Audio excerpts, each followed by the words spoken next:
the first day of creation, in the beginning of God's creation, ex nihilo, of heaven, and everything in it, and earth, and everything in it, when the earth was astonishingly void, with darkness over the face of the abyss, the water, and God's Spirit, i.e., his intention to make the world into his home, hovered over the surface of the water, ready to initiate his process. God said, "Let there be light," and there was light. This primeval light did not emanate from the specific heavenly body, since the sun and moon were not fixed in its orbits until the fourth day. Also, it did not shine during any fixed portion of the day. Darkness and light alternated randomly. God saw that this primeval light not only illuminated the world, making it physically visible to its future inhabitants, but it was also good, in that it revealed the divine energy sustaining everything from within. Such an obvious display of godliness would not allow humanity free choice, so God separated the spiritual goodness of the light from its simple optical dimension and reserved this quality of light as a reward for the righteous in the messianic future. God saw that the remaining physical light was good and would enable life to function in an orderly manner, words to shine consistently rather than randomly. So God separated between the light and the darkness, setting aside half the day for each. The ambient light shined for the duration of the creation week, after which only the light emitted by the heavenly bodies shone on earth. God called to the light and assigned it to the day, and he called to the darkness and assigned it to the night. He assigned the night to the first half of the day, and the day to the second half. Thus there was the first nightfall, followed by the rest of the night, and the morning, followed by the rest of the day. Together night and day constituted one full day. God said, "Let there be a sky in the midst of the waters, and it will separate between atmospheric water and ocean water." So God positioned the sky, and thus separated the water below the sky from the water above the sky, and it was so. God called the sky heaven. There was nightfall, followed by the rest of the night, and morning, followed by the rest of the day. Together they constituted a second day. When the world was created, and perfectly spherical body of earth was completely covered with water, in order to further prepare the world for humanity, God said, "Let the waters below and the heaven be gathered to one place. The ocean, so dry land should be seen," and so it was. God called the dry land earth, and he called the gathering of water seas. Now that the work involving water was begun on the second day was completed, God saw that it was good. God said, "Let the earth begin to sprout vegetation underground, seed-bearing plants and trees whose bark tastes like the same of its fruit, that produce fruits with seeds according to their species on the earth," and so it was. God explicitly commanded only the fruit trees to bear seeds according to their species. He did not command the seed-bearing plants to do so. The plants did not strictly adhere to God's command. The earth gave forth vegetation plants bearing seeds according to their species. Even though God did not explicitly commanded this, the plants reasoned. If God commanded trees which grow far apart from each other, they are easily distinguishable to produce only their own species, then plants which grow close together and are similar to each other should certainly only produce their own species. In contrast to the plants which did more than God had commanded them, the trees did less than God had commanded them. The trees felt that if they had edible bark as God had commanded, it would endanger the perpetuation of their species. The earth therefore gave forth trees whose bark did not taste the same as their fruit, only producing fruits containing seeds according to their species. Although the trees' intentions were honorable, the ground was later punished for not relying on God to ensure the trees' continued existence. God saw that it was good despite the trees' disobedience. There was nightfall followed by night, and morning followed by day. Together they constituted a third day. God created the sun, the moon, and planets, and the stars on the first day. He now placed them in their respective celestial spheres. God said, "Let them be luminaries in the sky to separate between the day and the night." Later, after the first creation week, they will serve as signs. Their eclipses indicate the time that I have designated for punishment. At these times, I will more likely to mete out punishment for certain misdeeds. The luminaries will also serve for setting the dates of the Jewish festivals, which will occur at the specific points in the lunar month and in specific seasons of the solar year. They will also serve for reckoning days and years, one orbit of the sun measuring a day, and one turn of the sun through the zodiac measuring a year. Finally, they will serve as luminaries in the sky to shine on the earth, and so it was as follows. God positioned the two greater luminaries, the sun and the moon. God assigned the greater light, the sun, to rule the day, and the smaller light, the moon, to rule the night, accompanied by the stars and planets. God placed them in the sky to shine on the earth, to rule by day and by night, and to separate between the light and the darkness. God saw that it was good. Nonetheless, the fourth day of the week was made unpropitious to infant health. There was nightfall, followed by night, and morning, followed by day. Together they constituted a fourth day. God said, "Let the waters teem with swarms of mobile living creatures, and let fowl that issue from the mud of the swamps fly over the earth across the sky." God created the great creatures, including the male and female Leviathan. The Leviathans were so large that God foresaw that they would overrun the world if he were to allow them to reproduce. So he immediately killed the female and preserved her flesh for the feast that he will serve the righteous in the messianic future. In addition to these large sea creatures, God created every particular species of living that swarms, with which the waters teemed, and every particular species of winged fowl. God saw that it was good. God blessed the fish and the birds, saying, "In the future I will allow humans to eat you, and some of you to eat each other. Therefore be not only fruitful, reproducing yourselves once, but be prolific, having many offspring throughout your lives. Fill the water in the seas, and let the flying creatures multiply on the land." There was nightfall, followed by night, and morning, followed by day. Together they constituted a fifth day.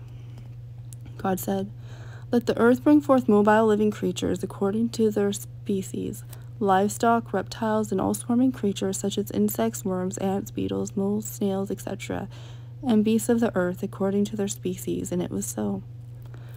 God made the beasts of the earth according to their species, livestock according to their species, and reptiles and swarming creatures of the ground according to their species. God saw that it was good, but he did not bless the beast to be fruitful and prolific, because he foresaw the serpent would rebel, and did not want to include him in a blessing. Since the angels are created in God's likeness, in that they possess reason and insight, God presumed that they might object to another form of life also being created in his likeness. He therefore humbly asked them their leave to create human beings.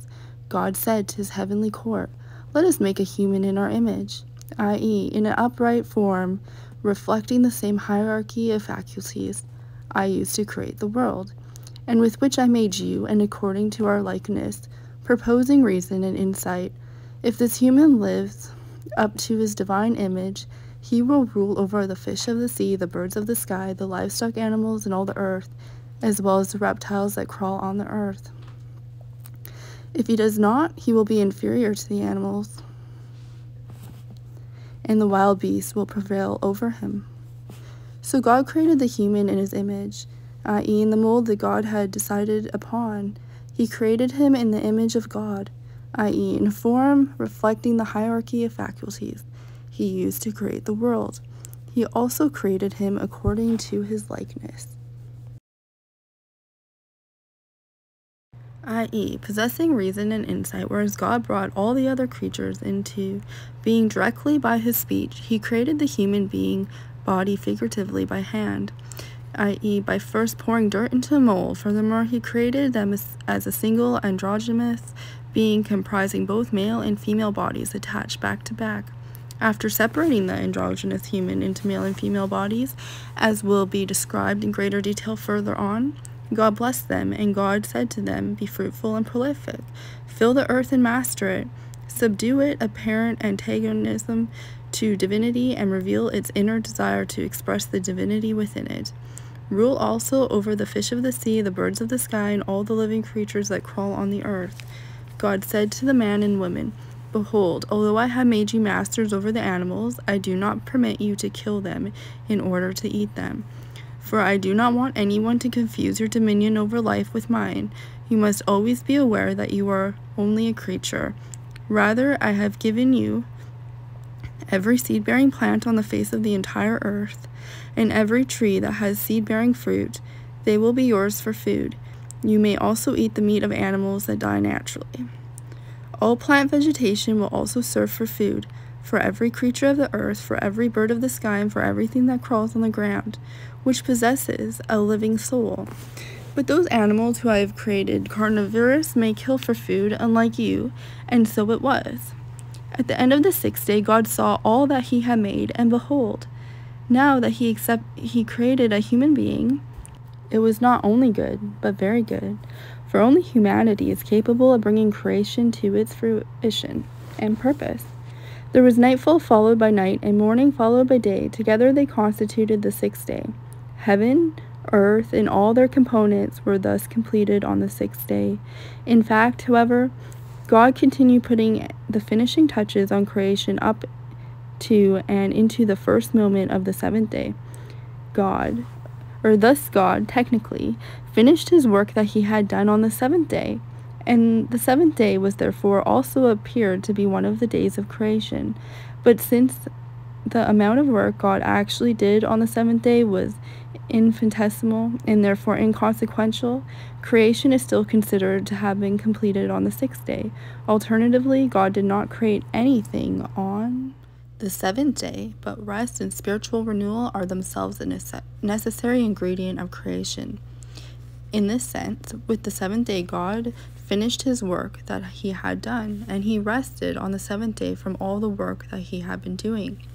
In fact, the Sabbath's position at the end of the creation week indicates that the Sabbath is the goal and purpose of creation. God blessed the 7th day and sanctified it.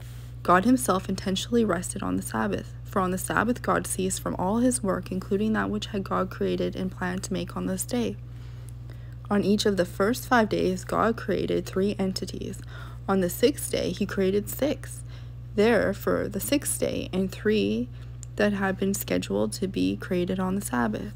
The preceding account of creation is the chronicle of how everything in heaven and earth began to function at its proper time, everything having been created on the day that God made the earth and heaven, i.e. on the first day.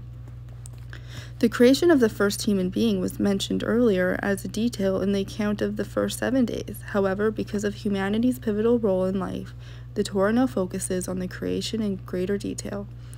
No tree of the field was yet on earth, nor had any grass of the field yet sprouted. Although vegetation was created and began to grow underground on the 3rd day, it remained just below the surface of the earth until the 6th day. This was because God had not brought rain upon the earth, for there was no human to work the ground and appreciate the value of rain. So God made a mist rise up from the earth, the water, and the entire surface of the ground. Using this mist, God then formed the human out of the dust of the ground by kneading the dust into a body. God blew in his nostrils the soul of life, and the human became a living being, possessing vitality as do humans, but also possessing the faculties of understanding and speech. God named the human Adam, cognate to the word for earth, Adamah, from which he was made. When Adam realized that the vegetation was waiting for the rainfall so it could sprout, he asked God to make it rain. It rained, and the surface of the earth became immediately covered with vegetation, all stages of growth. After creating Adam, God planted a garden to serve as humanity's habitat in the location he had previously designated for the purpose, the eastern part of Eden, the land of delight, and he placed there the human whom he had formed, as will be seen presently. But before continuing the narrative, the Torah digresses to describe the greatness of the Garden of Eden. The surface of the earth was already covered with vegetation, but now God caused the ground of the Garden of Eden to give forth especially lush growth. Every tree that is of pleasing appearance and of good for food, the tree of life, whose fruit imparted immortality to whoever eats it, was in the center of the garden, as was the tree of knowledge of good and evil, which was a fig tree. Although it contained all types of fruit trees, the Garden of Eden was mainly an apple orchard. A river issued from somewhere in Eden to water the garden, and from there it disappeared into the subterranean channels divided and surfaced outside of Eden, and became 4 riverheads. This river was so rich in minerals and nutrients that even its offshoots endowed the lands they watered with great abundance, as follows. The name of the first river is the Nile, gushing or increasing. It floods the land of Egypt annually, this being the basis of Egyptian agriculture. The name is also related to the word for flax, fishton, which is growing in abundance in Egypt and highly valued.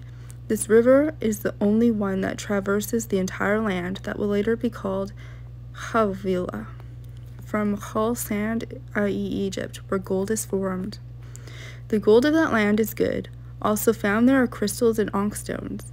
The name of the second river is Gishon, roaring. It is one that encircles the entire land that would later be called Cush. The name of the third river is Tigris, sharp, tasting, and light, which flows to the east of the land that would later be called Assyria. That fourth river is the most distinguished of the four, the Euphrates, fertile, for it will serve as one of the boundaries of the land of Israel. The Tigris and the Euphrates are the two rivers that make Mesopotamia fertile. After digressing to describe the greatness of the Garden of Eden, the Torah recapitulates the narrative. God told the human that he was going to take him for the place where he was created, settled him in the Garden of Eden, and charged him with certain commands that would fulfill both the purpose of his creation and the creation of the whole world. When the human heard this, he did not want to enter the Garden of Eden because he was intimidated by the overwhelming responsibility involved. God therefore persuaded the human to enter, and he placed him in the Garden of Eden, having motivated him to cultivate it and guard it enthusiastically. God commanded the human, saying, "Of every tree of the garden, including the tree of life, you may eat freely. But you must not eat of the tree of knowledge of good and evil, for on that day you eat of it, you will die." This human, having been formed by God himself and created in his image, was so impressively perfect and well suited for his task of manifesting divinity on earth that God had to ensure that neither he mistake himself nor any other creature mistake him for a second deity. God said, "It is not good that the human be alone, without a helpmate, for this gives the impression that he is a self-sufficient deity, since I too have no mate. I will therefore separate his female aspect from him, rendering him incomplete without her, and indeed of her essence. I will make this female aspect into a separate being, a compatible helper for him, to give him this assistance. If he is deserving, she will help him do good. If not, she will oppress his will." Before he separated the primordial human into man and a woman, God wanted this being to feel the need to be bipartite.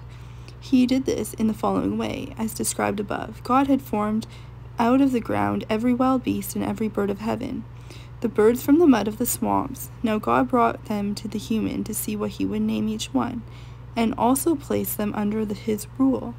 As he had promised, God brought the animals to the human being in male-female pairs, in order to make him realize that his unitary state was unnatural and to induce him to search for a suitable helpmate for among the animals. God therefore did not present the fish to him to name, since there was no reason to suppose he would consider any of the fish as a possible companion. The human proved to be outstandingly insightful. He deduced that what each creature's name should be based on the characteristics and qualities. Therefore, whatever the human called each living thing remained its name permanently.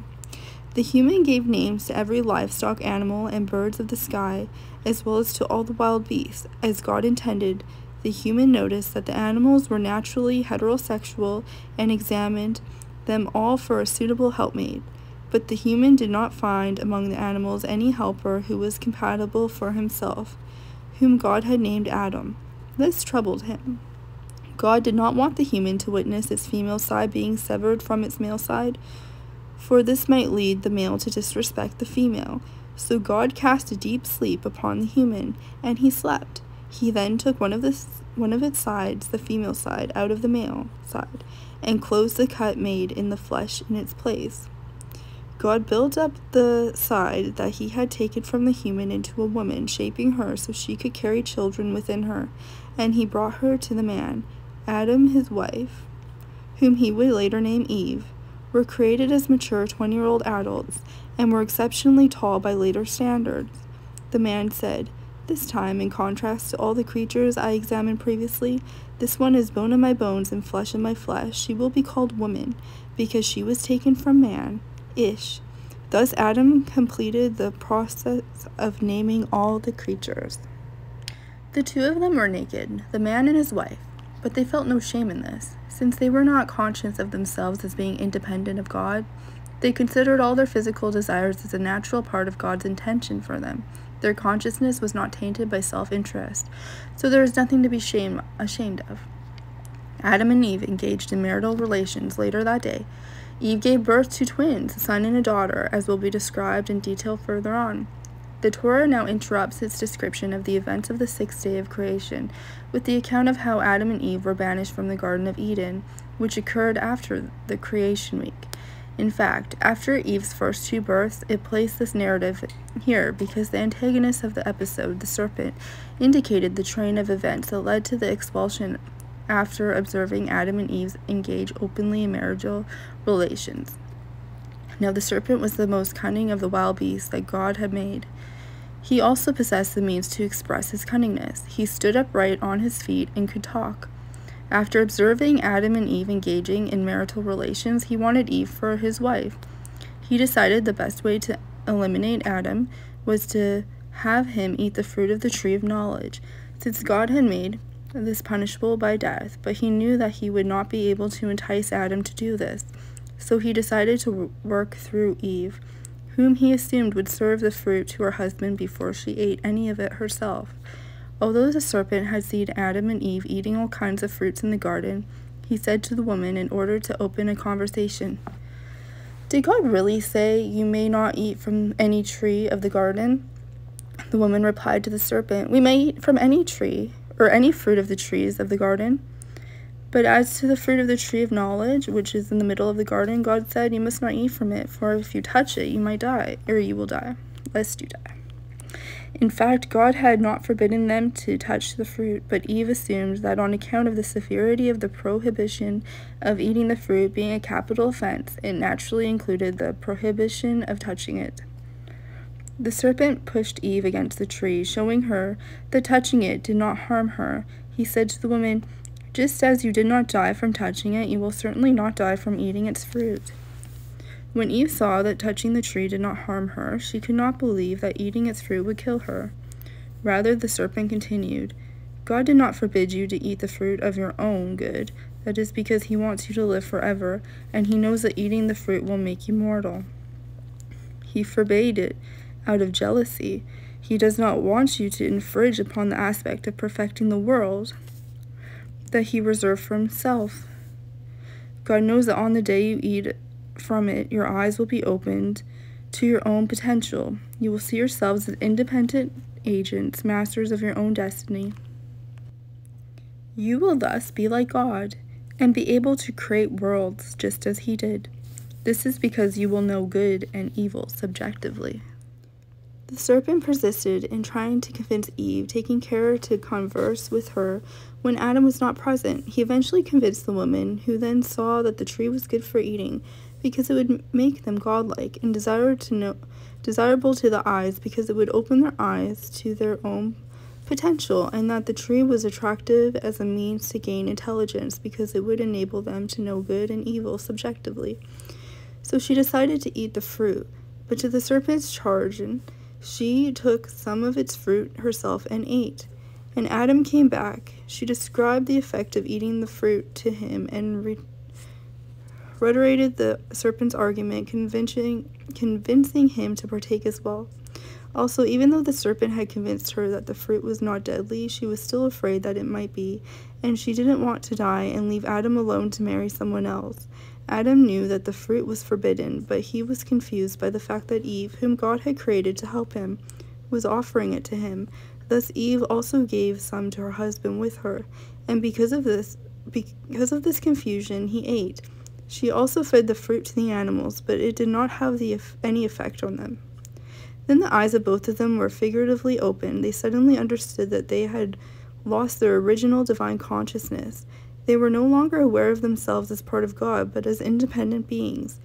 They thus realized that they were figuratively naked, stripped of the one commandment God had given them, which was precisely to avoid descending to this level of consciousness.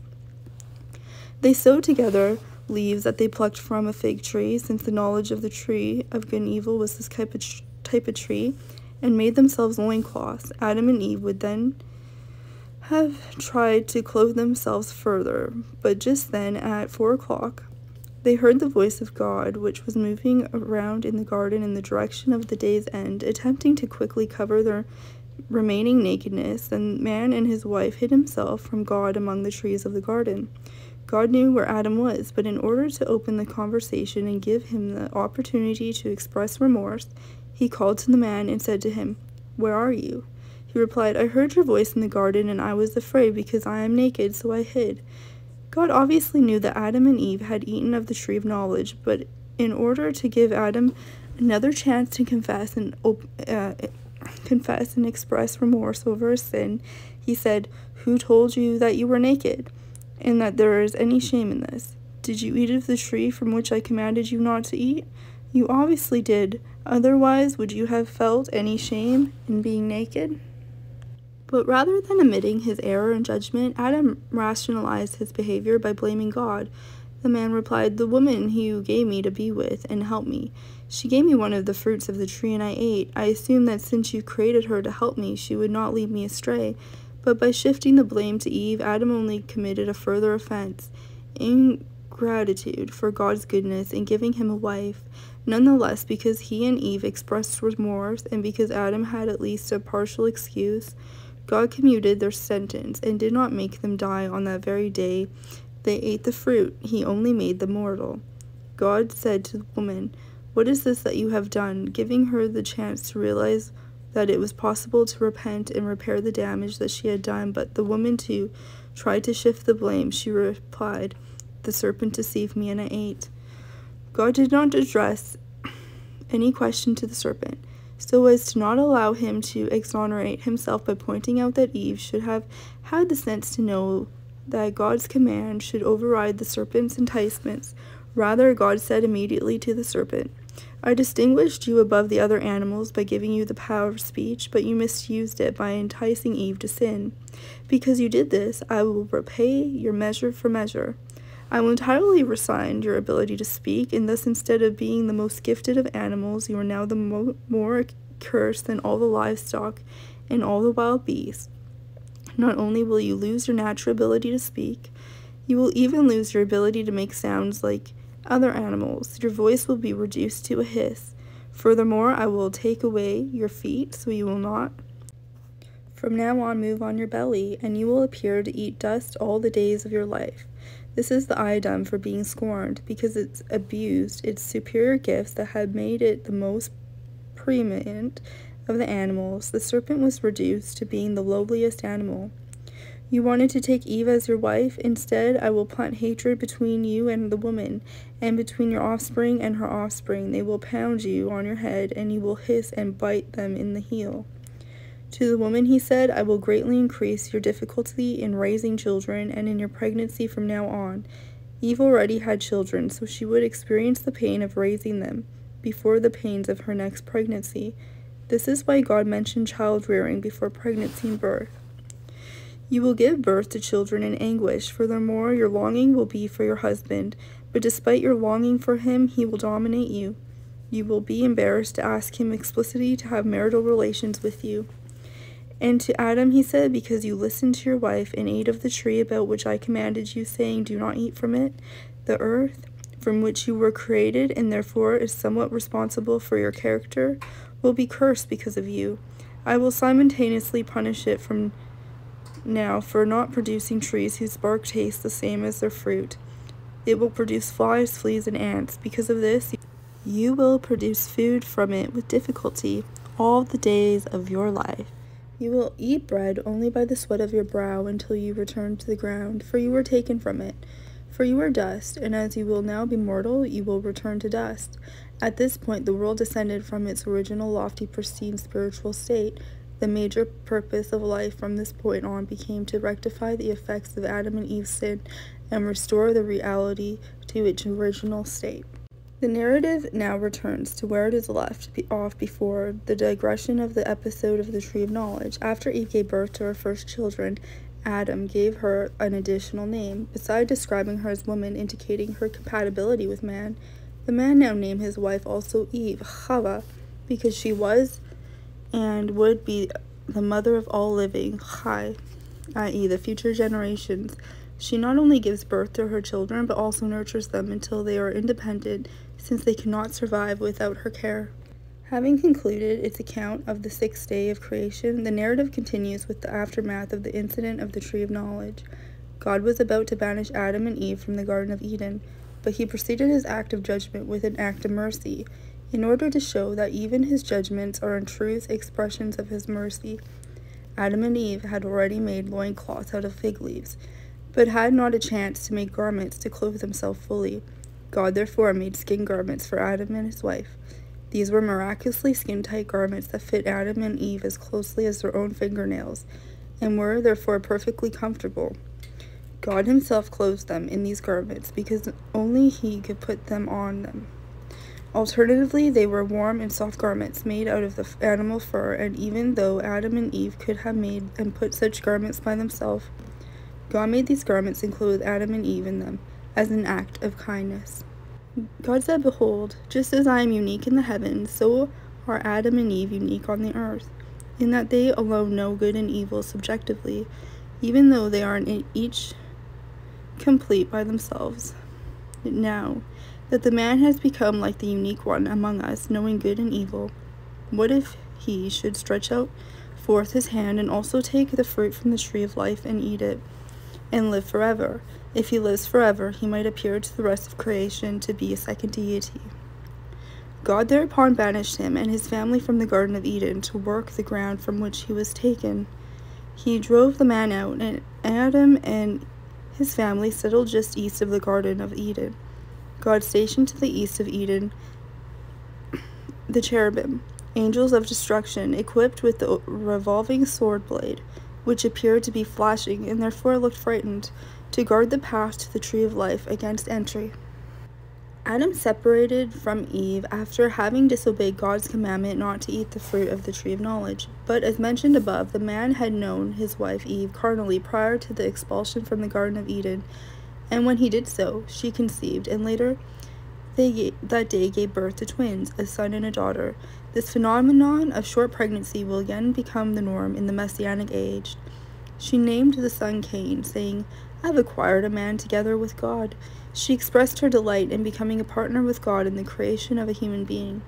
This was the first time this had occurred, for she and Adam had been created solely by God himself. Soon after giving birth to Cain and his twin sister, she conceived and gave birth again to his brother Abel and two twin sisters.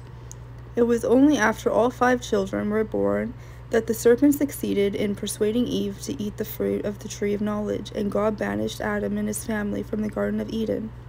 When they matured, the boys married their twin sisters. Although incest was forbidden to Adam and his descendants, God made an exception and allowed Cain and Abel to marry their sisters in order to perpetuate the human race. Although God intended the human race to be farmers, Abel insisted become a shepherd, for he did not want to work the ground since God had cursed it due to Adam's sin. In contrast, Cain was not faced by this curse. He became a worker of the soil. In the course of time, Cain and Abel decided to bring offerings to God. Cain, being the firstborn, brought his offering first. Cain brought some of the inferior produce of the choicest species of the ground he was cultivating, flaxseed, as an offering to God. Cain reasoned that it was important to offer the choicest species possible, while the actual quality of the offering was not essential. Abel also offered up of the firstborn of his flock, from the fattest ones. In contrast to Cain, Abel reasoned that the particular species offered up was not important, and therefore did not offer up one of the most impressive animals he raised, a cow or bull, but merely a sheep. Rather, he felt that it was important to offer up the best of whatever species was selected. He was correct. So God paid heed to Abel and his offering. Fire descended from heaven and consumed it. But to Cain and his offering he paid no heed. Cain was sorely grieved, and his face fell. Even after he saw that God had accepted Abel's offering of the best of the particular species he had chosen to offer, Cain stubbornly refused to acknowledge that he had not acted properly. God said to Cain, consoling him, "Why are you so grieved? Why has your face fallen? After all, if you improve your actions, you will be forgiven for your previous misguided behavior. But if you do not improve yourself during your lifetime and clean your record, you will find that your sin is crouching at the door of your grave, so to speak, and you will have to be cleansed of it in your afterlife. Your evil inclination continuously lusts after you, seeking to make you sin, but you can dominate it." But Cain still refused to admit that he acted wrongly. Cain then had words with his brother Abel, and when they were in the field, Cain rose up against his brother Abel and killed him. He stabbed him all over his body, for he did not know which blow would prevail fatal. God knew what had happened, but in order to open the conversation and give Cain the opportunity to confess his sin and repent, God asked Cain, "Where is your brother Abel?" Cain did not take advantage of the opportunity God was giving him. He replied, "I do not know. Am I my brother's keeper?" God said, "What have you done? The voice of your brother's blood and the blood of the souls who could have been his descendants are crying out to me from the ground. So you will be cursed by having to work the ground even harder than you have already. The ground will be cursed more than the ground has already been cursed, because it opened its mouth to receive your brother's blood from your hand. When you work the ground, it will no longer give you its full fertile strength. It will produce even less for you than before. Furthermore, you will be a perpetual wanderer in the world. I will not allow you to settle in one place." Hearing this, Cain repented somewhat and said to God, "Is my sin too great for you to bear? Can you not overlook it? Behold, today you have banished me from the face of the earth, but can I be hidden from your presence? I am to be a perpetual wanderer in the world, and whoever among the future inhabitants of the earth finds me will kill me, because they know that I murdered my brother, making me liable to the death penalty. And moreover, whoever among the animals finds me will kill me, because when I sinned my divine image was diminished, and the animals no longer fear me." God said to him, therefore, "Because you are afraid of what people will do, let it be known that whoever kills Cain will be punished. No one should take it upon himself to punish Cain for his sin, for vengeance for his sin will be exacted only after 7 generations. To publicize this oath, God placed a mark, a letter of his name, on Cain's forehead, so that whoever found him would not kill him. As for Cain's fear of the animals, God placed a mark on Cain. He restored his divine image, so that whoever among the animals found him would not kill him. But Cain did not repent fully, even after God quieted his fears. Rather, Cain left God's presence with frightened humility. Wherever he went, the earth trembled beneath him, and people said, "Stay away from him, for he killed his brother." Instead of wandering the earth as he was commanded to, Cain settled in Nod, from Nad, wanderer, to the east of Eden, where his father Adam had settled after being banished from the Garden of Eden. God has designated this place as a refuge for murderers, so Cain was confident that he would be safe there. Cain knew his wife, his twin sister, carnally, and she conceived and gave birth to Hanak, which means educated. Cain wished to demonstrate that even though God had punished him to be a perpetual wanderer, this punishment did not extend to his progeny, who would indeed be able to retain permanence and comfort in the world and contribute toward the building of civilization. So he became a city builder, and with his relatives built the first city. In order to further cement the permanence of his bloodline, he gave the city he built the same name as his son, Hanak, in order to perpetuate his son's memory after he would die. By this time, society mores had degenerated to the point that men were objectifying female beauty and depersonalizing women. It became customary for men to marry one woman solely for her beauty and a second woman for the purpose of procreation. The first wife would be given a contraceptive drug in order that pregnancy and childbearing would not mar her beauty. The husband would spend his time chiefly with her, ignoring his second wife. In accord with this custom, Lamech married 2 women. The name of first was Ada, removed. She was the wife designated solely for procreation and was removed from Lamech's daily company. The name of the second was Zillah, shadow. She was the wife designated solely for carnal relations, so that she accompanied him everywhere in this way, was always in his shadow. Ada gave birth to Yaval. She was the forerunner of all those who live in tents and keep herds, periodically moving to new locations in search of new pastures for their herds to graze. He was the first to build temples for idol worship. His brother's name was Yuval. He was the forerunner of all those who play the harp and flute for adulterous purposes. Even though she took contraceptives, Zillah also gave birth to a son, Tubal-Cain, the one who perfects the art of Cain, who sharpened all copper and iron tools, thereby furnishing murderers with efficient weapons. Tubal-Cain's sister was Naamah Pleasant, who married Noah. Counting Cain as the first generation, Lamech was the sixth, and his children were the seventh. Once Lamech's children were born, it was time for vengeance to be extracted from Cain. Lamech was blind, and his son, Tubal-Cain, would lead him once in, or just before, the year 130. Tubal-Cain saw Cain and mistook him for a wild animal. Frightened, he told Lamech to shoot an arrow at Cain. Lamech did so and killed him. When Lamech learned that what had been done, he clapped his hands together in grief. But in doing so, he struck his son Tubal-Cain, killing him too. Lamech's wives in anger refused to cohabitate with him any more. Lamech said to his wives, Ada and Zillah, "Hear my voice, wives of Lamech. Listen to my speech. Did I kill a man Cain by my wound and a child Tubal-Cain by my bruise? Did I kill them intentionally? If revenge against Cain, who committed murder, was extracted after 7 generations, then for me, Lamech, who only committed manslaughter, God's postponement of punishment should surely be many times, even 7 generations. You therefore do not have to worry about your children will be punished on my account." Adam knew his wife carnally again, now with greater passion than before, and she gave birth to a son. She named him Seth, saying, "Because God has granted me another offspring in place of Abel, whom Cain killed." In the year 235, a son was also born to Seth. Seth named him Enosh. Then during Enosh's lifetime, the name of God was invoked profanely. The following is the record of the descendants of Adam, which begins on the day that God created Adam. For the first children were born on the same day he was created. God made him in the likeness of God. For the first 10 generations, Adam's descendants lived extraordinarily long relative to later generations. This is because during the era, God provided the world with his beneficence without regard to human merit. This would change afterward, as he will recount later.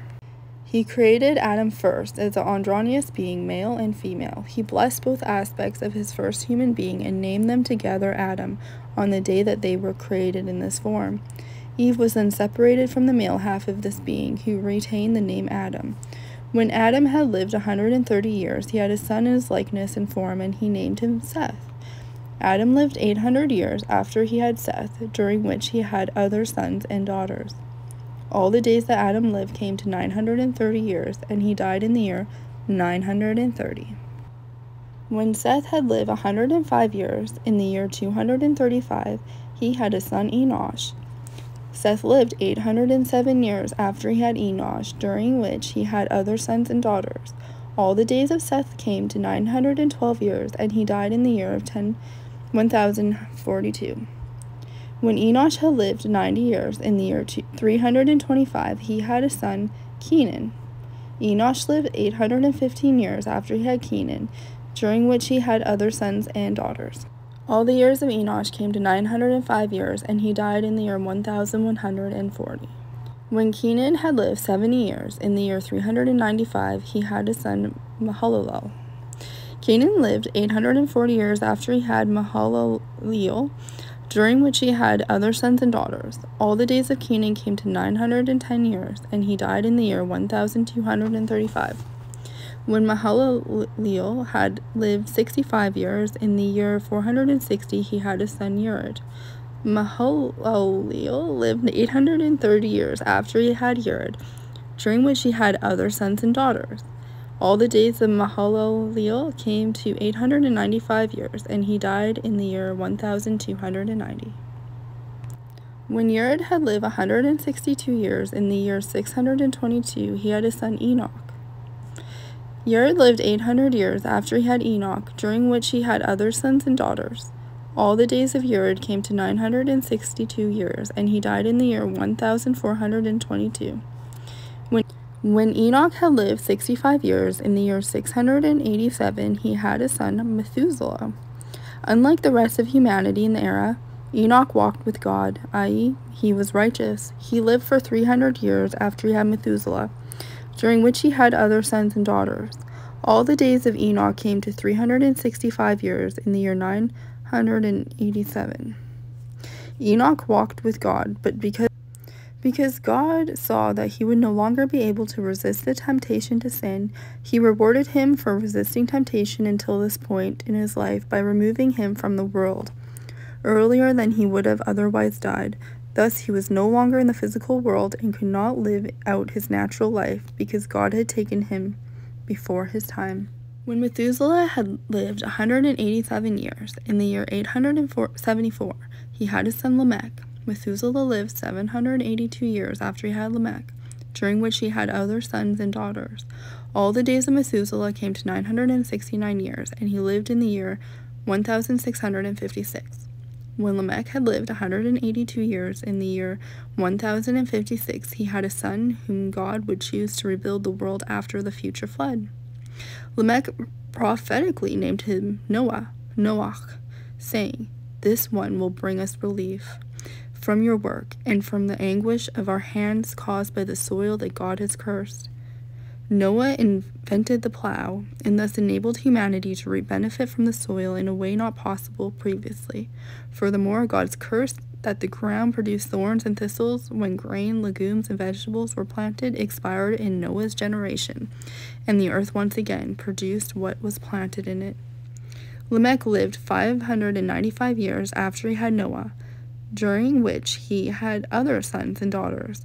All the days of Lamech came to 777 years, and he died in the year 1651. In the year 1556, when Noah was 500 years old, he began to have children. Noah had a son, Shem, who was the ancestor of Abraham, the first Jew, and therefore is mentioned first, as well as Shem's younger brother Ham and his older brother Japheth. Japheth was born first in the year 1556. Shem was born second in the year 1558, and Ham was the youngest. The Torah now backtracks in order to recount additional details about how the world became increasingly corrupt during the 10 generations from Adam to Noah. During these generations, a race of unusually tall people developed. Their exaggerated physicality was accompanied by an exaggerated emphasis on life's physical dimension and consequent disregard of spiritual and moral concerns. Because of their impressive height and physical prowess, they became the natural leaders of society, as it was increasingly valued physical over moral excellence. Now when humanity began to multiply on the face of the earth, and the daughters were born to them, the princes and judges of the giant race saw how pretty the girls were, and they took themselves wives from whomever they chose. They would take brides from their wedding ceremonies and have carnal relations with them before the grooms did. They are also engaged in other forbidden carnal relations, adultery, homosexuality, and bestiality. Over time, this degenerate behavior became so persuasive that God considered wiping out humanity. By the year 1536, the situation had reached the point where God said, "My spirit will not continue to deliberate over humanity forever, since they are mere flesh and nonetheless behave arrogantly. I will decree that they will have 120 years to repent. If they do not, I will wipe them out in order to encourage them to repent." God commanded Noah to begin building an ark, as we will recount later. The corrupt princes and judges of the race of giants became known as the fallen ones, for they both fell, i.e. were wiped out, and caused others to fall, i.e. be wiped out, because of their misdeeds. They were on the earth in those early days, i.e. in the days of Enosh, when the initial descendants of Cain, even though they witnessed the partial flooding of the world, they did not heed this warning, but persisted in their wickedness. Thus their wicked race also continued later. After Enosh's time, these princes and judges continued to consort with whichever women they pleased and had children through them, whom they then inculcated with their wicked ways. These princes were the mighty and rebellious ones of old, men whose depravity was indicated by their names, which expressed their anti-divine philosophy and lifestyle. The adultery and carnal excesses of both the angelic giants and the princes and judges of the mortal giants led them in disrespect for property rights, as well as thus had foundations of society. Honesty, integrity, and justice were undermined and replaced by dishonesty, corruption, and larceny. Their behavior made the world into an uncivilized, frightening place in which to live. From all this, after the 120-year period of waiting, God saw how great man's wickedness on earth, and that every impulse of the thoughts of his heart was only for evil all day long, in particular their lawless behavior towards each other, all but negated the justification for the world's existence, since God intended the world to function in a moral fashion.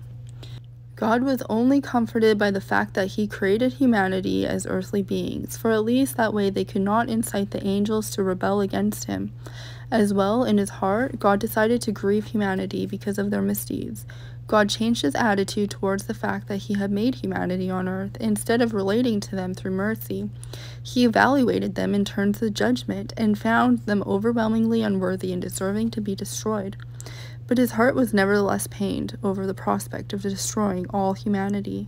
So God said, instead of destroying humanity together, I will only dissolve the majority of humanity whom I created out of the dirt from the face of the earth by flooding the world with water, which will disintegrate their flesh and allow me to save select individuals by protecting them from the water. Furthermore, I will not only destroy most of humanity, but also virtually all livestock, reptiles, and even birds of the sky, because they also engaged in cross-species breeding. Even had the animals not become degenerate, I would have to eliminate them, for I created them for the sake of humanity. So if I wipe out most of humanity, they are superfluous. Since the fish did not crossbreed, they will all be spared, for I have changed my mind from my previous thought to destroy them altogether. For after all, I created them. Since they are my creations, they should be preserved to whatever extent possible. Furthermore, it is because the world is innately not conducive or repentant that humanity did not repent properly during all these years. I will therefore recreate the world such that it is easier to refine reality and to repent.